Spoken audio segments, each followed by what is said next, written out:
When Rubio heard that, the Secretary of State said, "I'm not coming to London. I'm not coming to London." Mhm. And Witkoff was like, "Oh, I'm not coming either, but I'm going to go to Moscow at the end of the week and see Vlad." Right? And now you're thinking, holy smokes, man! It's like, okay, the Trump folks are not only going walkabout here, they are completely going and siding Mhm. with Putin.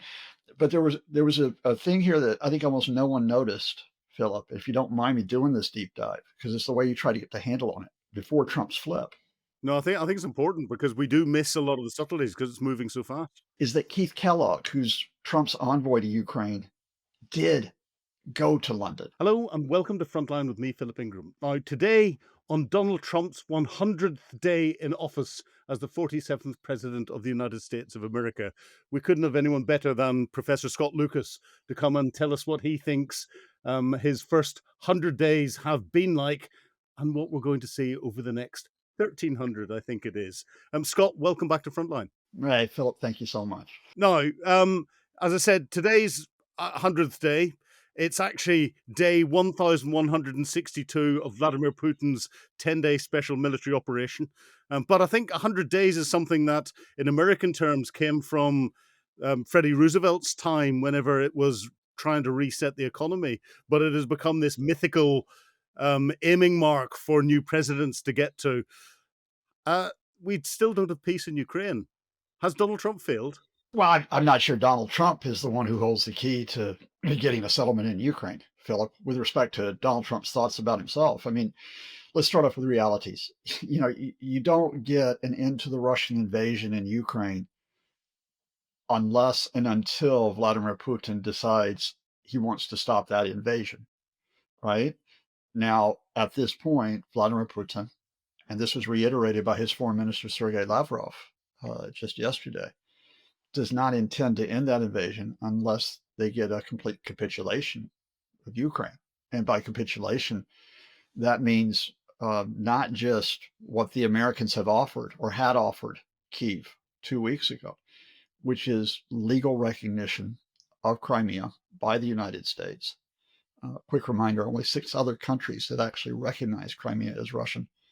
If I remember right, the US would be joining North Korea, Syria, Assad Syria, Afghanistan, Cuba, Venezuela, Nicaragua, esteemed company.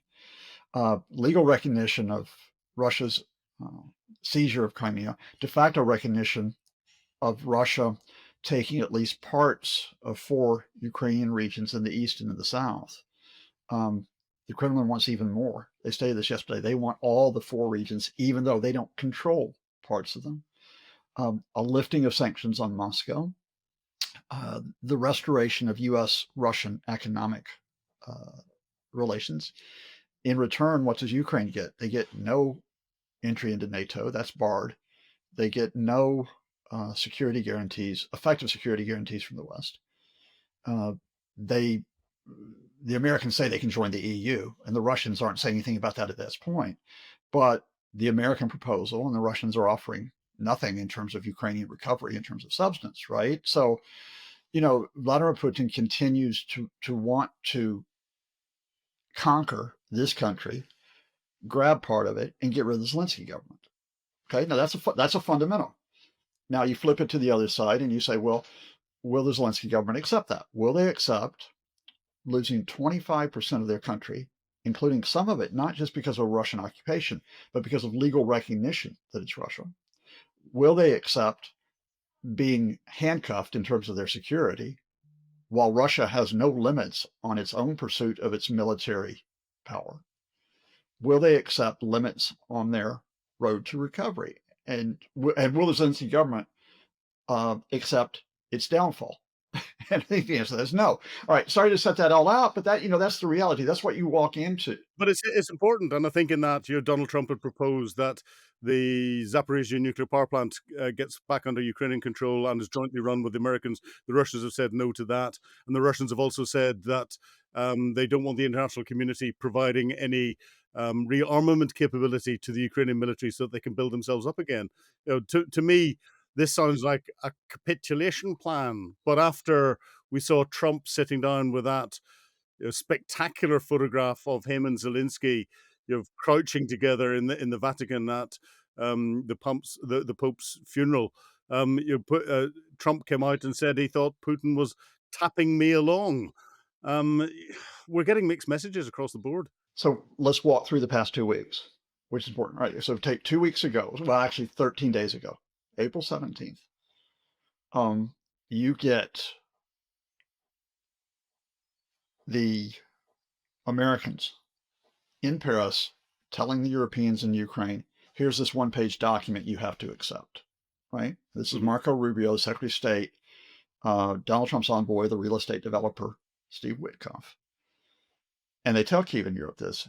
And what exactly does it set out? Okay, the legal recognition of Crimea, the de facto recognition of Russia holding at least parts of the 4 other regions, the restored U.S.-Russia economic relations, which means an end to sanctions, which you can't have anyway, the limits on Ukraine's security with the ban on going into NATO, the possibility the U.S. could get the rare earth minerals deal with Ukraine, but their priority quite clearly being in terms of what they can get with Russia while Ukraine struggles to recover. Now, that's what the Americans present, right?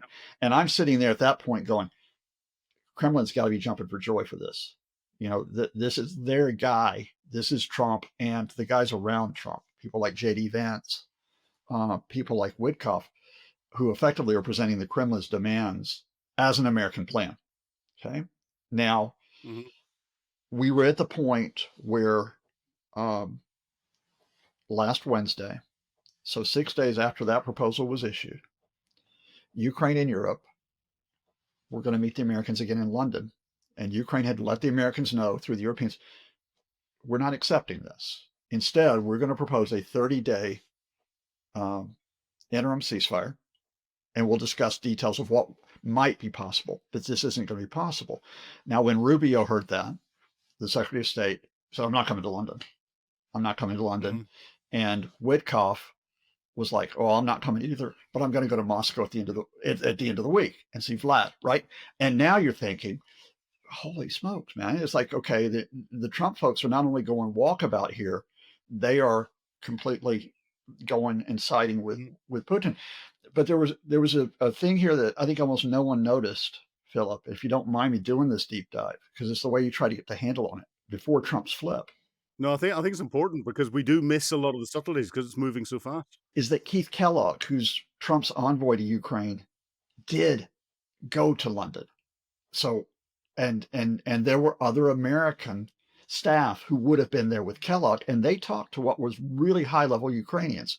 Presidential Chief of Staff Andrei Yermak was there, Defense Minister Rustem Umerov, and of course, high-ranking UK, French, and German representatives are there as well. So there were some substantive talks going on, which points to the fact that there's a split in the Trump administration, right? So that's last Wednesday, right? Now, I'm still thinking at this point, and this is where I really like to see you get a Russian expert on to explain this, because I'm still thinking the Russians have got the advantage here because they can simply portray Ukraine as rejecting a sensible American proposal, which has many of their demands, right? All they have to do is sit back for a few days, keep pushing the line of that Zelensky doesn't want a peace deal, Trump's deal, and they're going to come out on top. Even if you don't get the ceasefire, they look like the good guys. And then, so help me, the day after that London meeting, when Rubio didn't go, and just before Witkoff's going to go to Moscow, so this is last Thursday, Russia lobs 70 missiles and 145 drones at Ukraine overnight. A lot of them are aiming at Kyiv, and you get a mass murder of 12 people in Kyiv, and they injure 90, right? And Russia kills people on a daily basis. I just posted on the latest casualties. But usually it's under radar because it's in places removed from the capital. It's right. This time, because journalists are in the capital, they're in Kyiv, and they're having to go through the air alerts. This is headline news across the world, right? What Putin did, Philip, is he threw away that diplomatic advantage last Thursday. Absolutely threw it away. And again, Ukraine and Europe, who I think have played a pretty good hand here. I can criticize the Europeans for being slow at times, but I think in the past few months, they've worked really, really well with Ukraine. They know that they've got this set piece coming up with Pope Francis's funeral at the Vatican. And so it's not just going to be Zelensky's going to be there. Macron's going to be there. The Italian Prime Minister, Giorgia Meloni, is going to be there.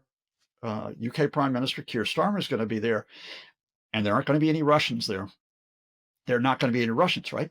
So on Saturday, and you've just flagged it up, but I want to go deep on what happens. You get that setup where you get 15 minutes of FaceTime with Trump. Zelensky gets that FaceTime, right? It's not a White House meeting. J.D. Vance is not there, thank God. Marco Rubio is not there. It's just him one-on-one, and you get that dramatic shot in St. Peter's Basilica of them on the two chairs right next to the mosaic of Jesus being baptized, right? Now, I want to pause here and say something, because you'll know this, Philip. You'll know this from working in media as well as working in defense and in security. Shots like that are carefully set up. They are absolutely choreographed, right? And indeed, if you look at a little bit of video footage before it sets up, you can see them arranging to get the chairs there, to get the two guys in the chairs, and you can see Emmanuel Macron there, right? That would have been the team, that would have been the American team, the Ukraine team, and the European team collaborating in terms of the optics of what you were going to get. And the Americans who would have set that up would have known that the optics would have been favorable to Zelensky. They would have known that. Again, who is not there? Vance is not there. Witkoff's not there. All the people who have no interest in European security and Ukrainian security, it's that other part of the Trump administration, the career officials who are sitting there and talking about it, because the one high-ranking American official, and almost no one noticed this, the one high-ranking U.S. official that was in Italy for the funeral and beyond it was Mike Waltz, the national security advisor. I hadn't picked that up. And the other thing that struck me was that meeting happened after Steve Witkoff would have briefed Donald Trump on the outcome from his meeting with Putin in Moscow. Yeah, but let's walk that back, because that is what Witkoff met, I think, Putin on the Friday. I think it was the Friday. So he meets him on the Friday, right? Now, here again is the opportunity for the Kremlin to regain diplomatic advantage after screwing up and knocking the hell out of Kyiv and carrying out the mass murder. They've got Witkoff in that room, right? And in one sense, the Kremlin wins this. In another sense, they lose it. The way they win it is they make Witkoff look like an absolute blithering fool. Now, I'm not going to comment on whether I think Witkoff is an absolute blithering fool, because that would be unfair in respect to the real estate developer and purported envoy, Steve Witkoff. And that would be unfair, right? No comment as well, yes. So, and you're going to know where I'm going to go with this video clip, right? Putin greets him in English, which I don't think he does it that often, right? So he's going to greet him, and then he's going to show him to this table. Putin's got Yuri Ushakov, his foreign policy advisor, right next to him. I'm Kirill Dmitriev, who is the economic and financial advisor. He got high-powered folks with him. Witkoff goes up to the table, and there's no one there except a young woman on the side of the table. No other American officials that are there, right? And he looks at her. He doesn't know who she is. He is going into me, and then he goes, he says, like, oh, you're the translator, or you're the translator. And then, are you from the embassy? How can you not know whether or not this person is from the embassy? From a security aspect, you pretty much would want to know that. And from a diplomatic aspect. But that's, he's not a diplomat. He's got no experience in this whatsoever, and that I'd put down as an embassy failure, unless he's arrogant enough to turn around and say, "I've got this by myself," so push the embassy away. Who the hell's in the embassy over there? Are they all just simply Trumpists who thought this was a great idea to throw Witkoff in there? Are they scared to do this properly? Anyway, and then the video comes out, and it was on Russian channels as well, and it's like Putin's, yeah, I got the Americans, I got Witkoff here. But of course, the reason why it's failure here is that those images get replayed back in America, and those people who aren't so sure that you want to be allied with the Kremlin are going, we're getting played. So that's on the Friday. We're getting played. And then God knows what Witkoff told Trump, because the last time he went over and met Putin, he was telling Trump how Putin's his best friend because he felt so sorry about when Trump almost got assassinated that he went and prayed for him, right? So goodness knows what he tells him. But the other folks, the folks whose names you're not going to hear about, they do that briefing of Trump where they go, okay, you're going to sit down. You got Zelensky. We have the attacks. The Russians haven't accepted the ceasefire. And then we don't know what Zelensky said in 15 minutes. So I am speculating here. But my read of this, especially on what the Ukrainians said afterwards, is Zelensky would have, if you look at the body language on those shots as it was staged, he's leaning forward into Trump as if he's trying, and he tries to explain. He did the same thing in the White House. But this time, instead of JD attacking him, Trump is actually engaging. Trump's actually doing that, whether he wants to do it for the photo op or he sincerely is hearing it. But Zelensky's got 15 minutes to say, they're attacking us. They have not accepted your proposals for a ceasefire for weeks, for months. This is their response, not only to us killing us, this is their response to you. That's what. And then Trump goes onto social and has that pop at Putin, where he specifically refers to the attacks, and then says, and this says a lot, because what Trump's ego is. Effectively, he, what's the phrase? Not he's playing me, but that whole idea that tapping me along was the phrase. He's tapping me along, and Trump's not going to like that. Trump's not going to, like, even though we know he gets played by Putin, he's not going to like that idea. So long story to where we are now as I speak to you on a Tuesday after that meeting is the Russians have dug their heels in despite this sham announcement for a 3-day ceasefire by Putin, which I'm going to let rip on in a minute. Zelensky's come back and restated the 30-day ceasefire argument, which is just the window opens back up for the discussions. You've been watching Frontline with me, Philip Ingram. If you'd like to be amongst the first to get exclusive content, please subscribe to Times Radio membership at the link below. You can also listen to Times Radio for the latest updates on global affairs or read about them at thetimes.com. Thank you.